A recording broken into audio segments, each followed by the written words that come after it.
Megastar Chiranjeevi re entry నటిస్తున్న ఖైదీ number 150 చిత్రం సంక్రాంతి కానుకగా విడుదలై దూసుకుపోతుంది. ఇప్పటికే 100 కోట్ల మార్కెట్ ని క్రాస్ చేసి మెగాస్టార్ సత్తా చాటిన ఈ సినిమా ఇచ్చిన ఊపుతో మెగాస్టార్ తన నెక్స్ట్ సినిమాకు అప్పుడే సన్నాహాలు మొదలుపెట్టాడు. ఆయన తదుపరి చిత్రం సురేందర్ రెడ్డి దర్శకత్వంలో రూపొందనుంది. ఇప్పటికే స్క్రిప్ట్ వర్క్ జరుపుకుంది.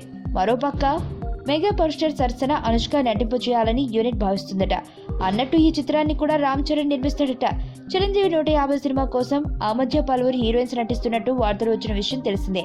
మొదట్లో అనుష్క, నయనతార, తమన్నా లాంటి వాళ్ల పేర్లు వినిపించాయి. కానీ ఫైనల్ గా కాజల్ ఓకే అయ్యింది. అయితే ఈసారి అలా కాకుండా సినిమా సెట్స్ పైకి రాకముందే హీరోయిన్ ని ఫైనల్ చేయాలని ప్లాన్ చేశారట. ఇప్పటికే అనుష్కతో చర్చలు జరిపేందుకు రెడీ అవుతున్నారు. ఇక అనుష్క నటిస్తున్న బాహుబలి కూడా ఎలాగూ పూర్తయింది కాబట్టి ఈ సినిమాకు అనుష్క ఓకే చెప్పే అవకాశాలు చాలా ఉన్నాయి.